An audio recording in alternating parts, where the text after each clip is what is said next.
भाइयों, हमारी इस नातिन की शादी इंशाल कुराबली में हुई। जब गया मैं, इतना दर्द था उस समय ससुराल भेजने में कि हिचकी नहीं रुक रही थी, क्योंकि पैदा हुई तो बिटिया जन बाबुल बना दिया, और पैदा हुई बिटिया तो इसने हमें बाबा बना दिया। पढ़ा लिखा के बिटिया को बाबुल ने बड़ा किया। धूमधाम से बिटिया को जब बाप ने ब्याह किया और रोए रोए के लाडो को जब घर से विदा किया, तो डोली में बिठालते बिठालते बाप के मुंह से निकल गई कि आज हमने गंगा नहा लिया। लोगों चाहे गरीब हो चाहे अमीर, जाने अपनी बिटिया डोली में धर दई बाकी मोतजा अपने आप निकल गई, आज हमने गंगा नहा ली। ये बात क्यों निकल जाती है भाई? गंगा तुम तब नहाते हैं, कोई पाप बन गया तो गंगा नहा ली। कि लड़की पाप है? हाँ भाई, एक नजर में लड़की पाप है। लड़की पढ़ने जा रही, किसी ने छेड़ दिया, क्षेत्र में आग लग गई, बाकी लड़की छेड़ दी। लड़की किसी तरह कमीनों की बातों में आके घर छोड़ के निकल गई, सारी रिश्तेदारी में आग लग गई कि बाकी बिटिया बा को मुँह कालो कर गए। इसीलिए बाप कहता है आज हमने गंगा हनाई लाई, जाकी धरोहर थी उसे दे दी, जिसका कर्ज था उसका अदा कर दिया, आज हमने गंगा नहा ली। देव की ससुराल को चली। श्री सुखदेव जी बोले, हे राजा परीक्षित बहुत रोई हैं। कंस ने गोद में लेकर के देवकी को रथ में बिठा दिया। सफेद घोड़ा पर सवार होकर, हाथ में नंगी तलवार लेकर अपनी बहन को विदा करने चला। तुम भी जइयो भूमि पर धरो याद बीरू। बोले प्रभु, तुम भी जइयो भूमि पर धरो याद बीरूप। यादव कुल में आऊंगो बन के यादव भूप।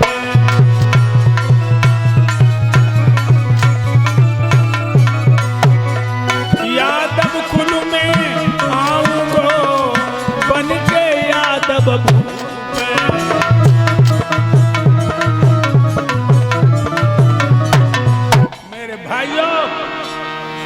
भगवान कहने लगे सब देवता जमीन पे जाओ, यादव बनो। हम यादव कुल में जन्म धारण करके यादवों के राजा बन के आए। समझिए लोगों कि यादव वंश कितना पवित्र है। जब भगवान स्वयं अवतार धारण करके आए, जब वंश के बराबर कोई वंश नहीं है। भक्तों, या अहीर वंश में थोड़ी कमी न होती तो जब वंश के बराबर कोई वंश नहीं था। आप लोग सोच रहे होंगे आधार कमी क्या है? या यादव वंश में कमी है कि स्वार्थ और ईर्ष्या में भैया भैया को खा जाता है, ये कमी है इसमें। आज सब देवता यादव बन के प्रकट हुए। थोड़ी शांति बनाए रखो भाई लोगों, शांति बनाए रखो। मेरे भाइयों, कंस की एक बहन है, जिस बहन का नाम है देवकी। ये कंस की चाचा की लड़की है। कंस अपनी चाचा की लड़की को बहुत प्यार करता है। भाइयों,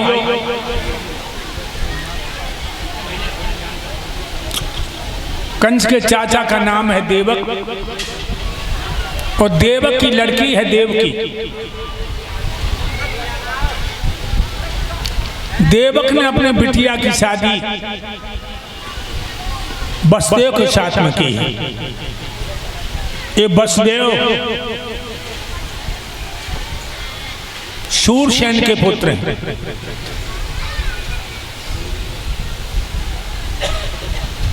मेरे भाइयों, शादी बड़े समारोह के साथ हुई,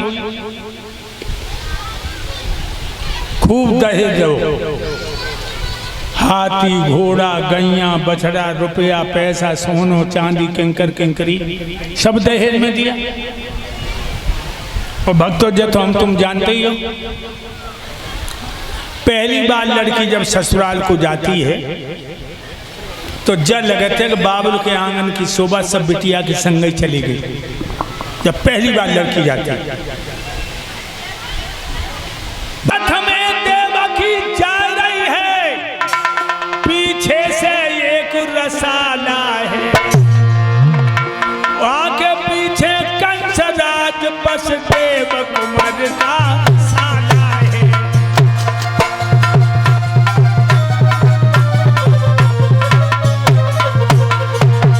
आगे पीछे कंस राज वसुदेव कुमार का साला है।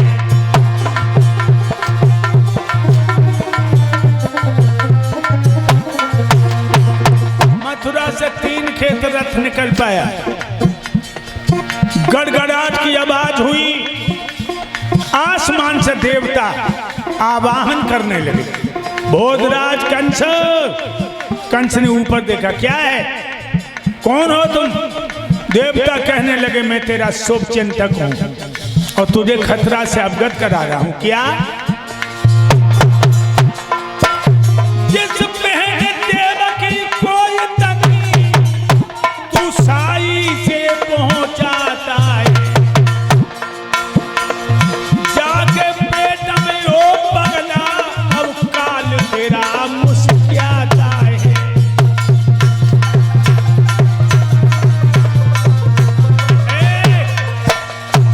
भोजराज कंस,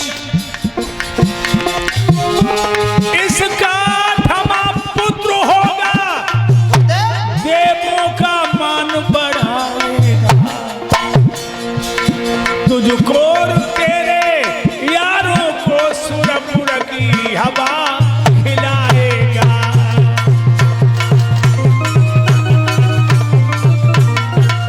क्या है? डगरपन घट की बड़ी कठिन है, डगरपन घट की बहुत कठिन है, डगरपन घट की।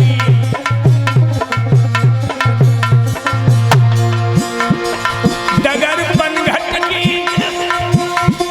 डगरपन घट की, कैसे भला भी यमुना से मटकी, बहुत कठिन है डगरपन घट की बड़ी कठिन है, डगरपन घट की बड़ी कठिन है, डगरपन घट की।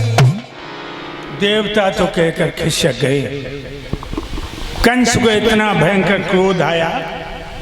और ये इधर श्रीमान शरद कुमार प्रजापति जी विश्व हिंदू महासंघ प्रभारी संभल ब्रज क्षेत्र, गौरव प्रजापति अवागढ़ से, पवन कुमार प्रजापति प्रधान सकरौली, महेंद्र प्रजापति एटा, विवेक प्रजापति एसडीएम ड्राइवर साहब, पूरन प्रजापति नंगला हीरा से चल करके ये महान आत्माएं आई हैं।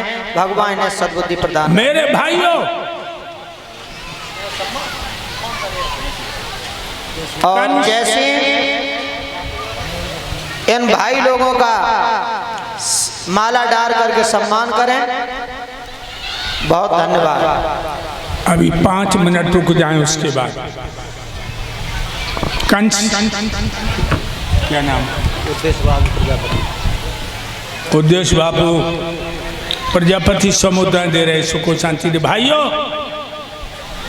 कंस रथ में से कूद पड़ा, अपनी बहन के बाल पकड़े और रथ में से बाहर पटक दिया। समझिए लोगों, जिन पैरों में महावर, हाथों में मेहंदी, होठों पर लाली, मांग में सिंदूर, माथे पर मेहंदी, गले में मंगलसूत्र, आपस में बहना पड़ी हुई, तलवार का झुकना लेखने लगी। और पिया की सेजों की अभिलाषण मौत की घड़ी देखने लगी। कंस कहने लगा, बहन अपने भैया के अंतिम प्यार को स्वीकार करो।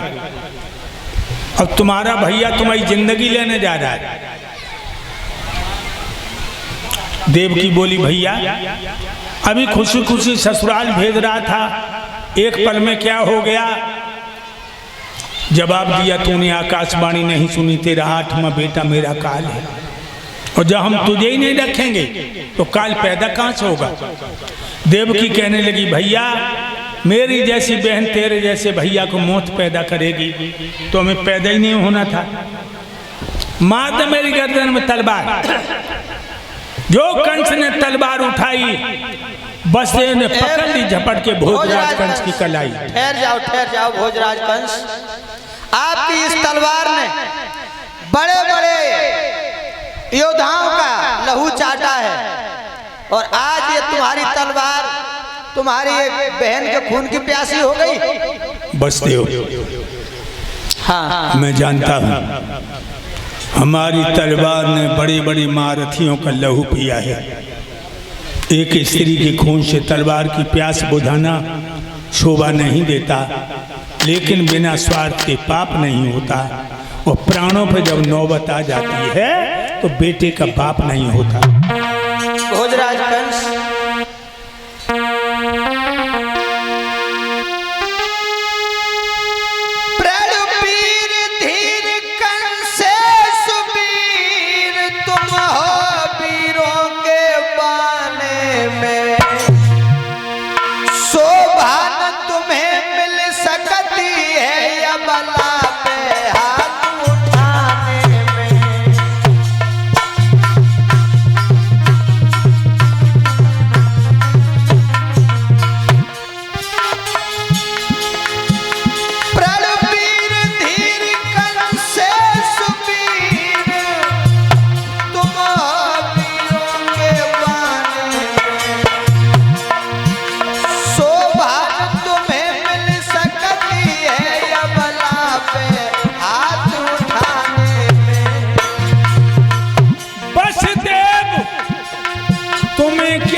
जब प्राणों पर बन आती है बेटे का बाप नहीं होता।